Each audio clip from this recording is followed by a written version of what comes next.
Salut! Allez, c'est reparti pour une vidéo spéciale 15 faits surprenants sur la mode et la beauté. Si jamais une erreur se glisse dans la vidéo, vous êtes les bienvenus pour venir me corriger, mais avec gentillesse et courtoisie, c'est quand même vachement mieux. Et puis j'espère que vous comprendrez que je ne suis absolument pas madame je sais tout, mais que je lis beaucoup et que je me documente pour faire ce genre de vidéo.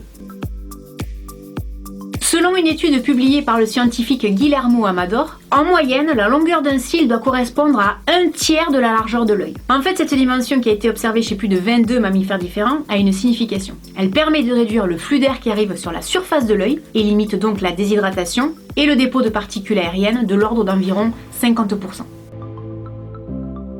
Alors maintenant, je vais vous parler de quelque chose de plutôt cool, l'éco-cuir, ou le muskin. C'est en fait Richard Wool, un ingénieur américain, qui a développé l'éco-cuir artificiel, produit à partir de fibres naturelles, telles que le lin ou le coton, mélangé à du maïs, du soja et d'autres fibres, qui sont ensuite assemblées sur plusieurs couches. Et le résultat a l'air vraiment très probant et très similaire au cuir animal. En fait, ce matériau, à l'heure actuelle, suscite beaucoup l'intérêt de grosses entreprises comme Nike, Puma et Adidas, qui ont demandé des échantillons pour expérimenter cette innovation verte, qui permettra donc d'offrir plus d'articles sans cruauté envers les animaux. Il existe également un autre cuir qui est issu en fait du champignon. Ça s'appelle le muskin. Mus pour mushroom et skin pour la peau. Muskin donc. Ce nouveau matériau aurait déjà été utilisé pour des sacs, des ceintures, des chaussures, des bracelets, etc.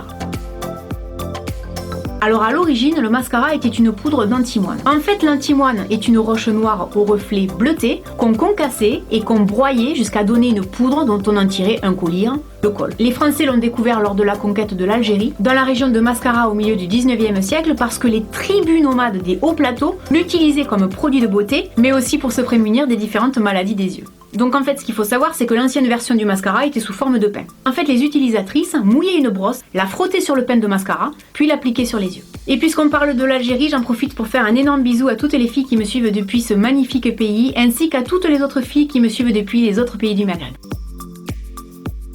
Alors tout le monde sait qu'une perruque c'est une coiffure de faux cheveux, d'origine humaine, synthétique et même parfois chevaline. Dans l'Égypte ancienne, les gens portaient des perruques pour protéger leur crâne rasé du soleil ou alors lors de cérémonies.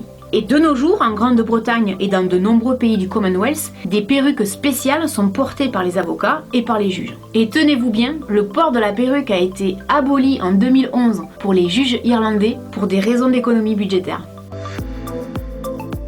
Alors à l'époque des pharaons, les femmes entouraient autour d'un petit morceau de bois, du lin, de la mousse végétale et du coton qu'elles plaçaient ensuite dans leur vagin et qui leur servait donc de tampon. Au Moyen-Âge, comme les femmes n'avaient pas de sous-vêtements près du corps, et bien évidemment elles laissaient le sang couler sous les jupes. Et c'est en 1800 que les sacs à chiffon, précurseurs à l'époque donc des serviettes hygiéniques, ont fait leur apparition. Et c'est à la fin de ce même siècle que les premières protections féminines seront proposées aux femmes. Mais ces protections commenceront à être produites industriellement après la Première Guerre mondiale. Et pour la petite anecdote, pendant la Première Guerre mondiale, en fait, les infirmières utilisaient des pansements pour leur hygiène intime, si bien qu'à la fin de la guerre, la société Kimberly-Clark s'est inspirée de cette anecdote pour créer les premières serviettes hygiéniques.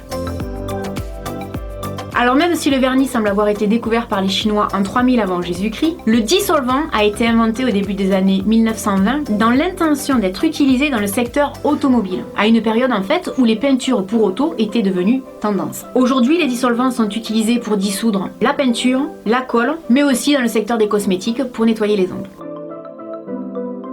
Alors le caoutchouc qui a été découvert au XVe siècle est un élément essentiel qui a permis la création de baskets à semelles en caoutchouc. La première chaussure sportive a été créée en 1868 par une entreprise américaine et à l'époque les chaussures de sport étaient principalement réservées aux sportifs. Quant à la célèbre Converse, elle est née en 1908 dans le Massachusetts et son créateur l'a initialement inventée pour protéger les chevilles avec la partie montante de la chaussure. Alors les origines de la cravate sont anciennes. Et en Europe, le port de la cravate commence aux alentours du XVIIe siècle pour remplacer les jabots de dentelle. La cravate était alors à l'époque une large bande de coton ou de lin décorée de dentelle. Et c'est sous Louis XIV qu'en fait on l'agrémenta de nœuds de ruban multicolores et c'est même lui qui a créé la fonction de cravatier. La fonction du cravatier en fait c'était d'ajuster la cravate du roi, mais également les boutons de manchette et les diamants. Et bien sûr au fur et à mesure des siècles la cravate a évolué selon les codes de la mode et c'est entre 1960 et 1980 que la cravate a augmenté de 14 cm. Alors le terme de ballerine date du XVIe siècle et désigne à l'origine une danseuse professionnelle de ballet. C'est en 1932 que l'Australien Jacob Bloch a créé à Londres un atelier de confection de chaussons de danse amélioré qu'il nomme par la suite ballerine. Et ce sera en fait René Catty au milieu des années 1950 qui imaginera une utilisation plus courante de la ballerine de danseuse et la commercialisera au grand public. Et de nos jours, évidemment, les ballerines sont devenues un incontournable dans la mode, qu'on aime ou qu'on déteste. C'est au 1er siècle que le philosophe Sénèque constate qu'un objet observé à travers un ballon de verre rempli d'eau apparaît plus gros. À la même époque, l'empereur Néron utilisait une émeraude et il est possible que ce fût la première lentille optique pour corriger la myopie. Donc jusqu'au 19e siècle, les lunettes se démocratisent mais sont quand même jugées très inesthétiques. Et ce n'est que vers le milieu des années 1950 que le design fait son apparition. Et en 1959, Bernard Matenaz créa Varilux, le premier verre progressif pour corriger la presbytie. Je pense que beaucoup de gens peuvent lui dire merci.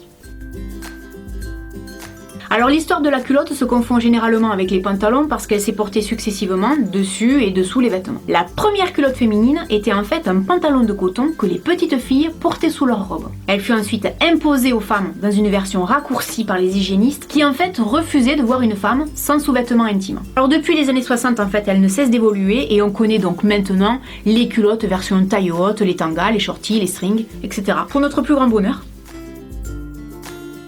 Et pour finir, je voudrais vous poser une question qui pour moi est un fait surprenant dans la beauté. Qu'est-ce que vous pensez de toutes ces marques de cosmétiques comme Urban Decay, Body Shop, qui sont quand même des marques respectueuses, notamment des animaux, et qui ont été rachetées par des grands groupes comme L'Oréal, qui eux testent sur les animaux?